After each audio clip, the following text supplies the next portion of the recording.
I think what's so great about 1491 and 1493 as a companion set is that you really get a new narrative on race. It really has all of the tools within those two books to be able to move past this problem that we basically haven't been able to solve in the United States' history of racism.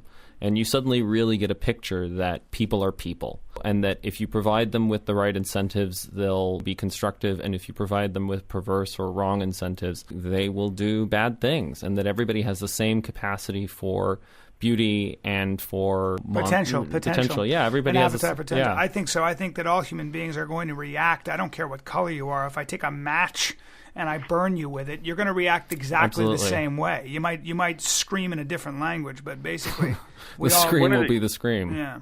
One of the things that's interesting is that you realize that when Columbus landed, Europeans didn't have what we think of as a concept of race.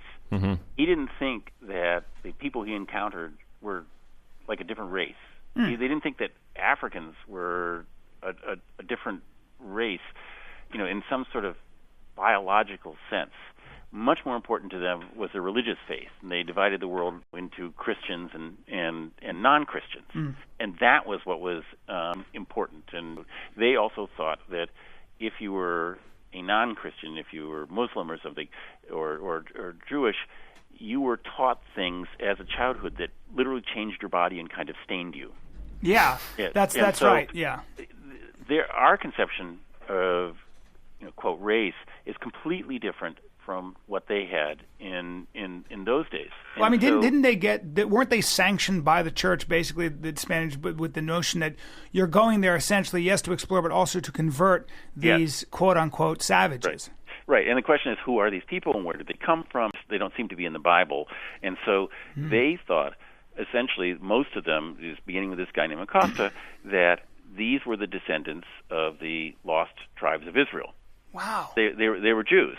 Wow. And so, consequently, your goal is to convert them and turn them into good Christians. And the popes actually said it was okay for the Spaniards to go and conquer, with the idea that they would then go and convert everybody and turn these Jews into good Christians.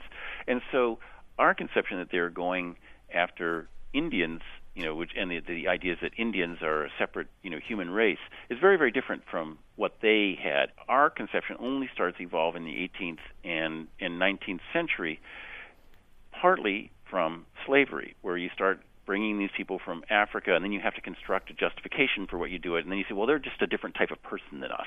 Right. So the modern doctrines of race and so forth come after justification for something that people were already doing.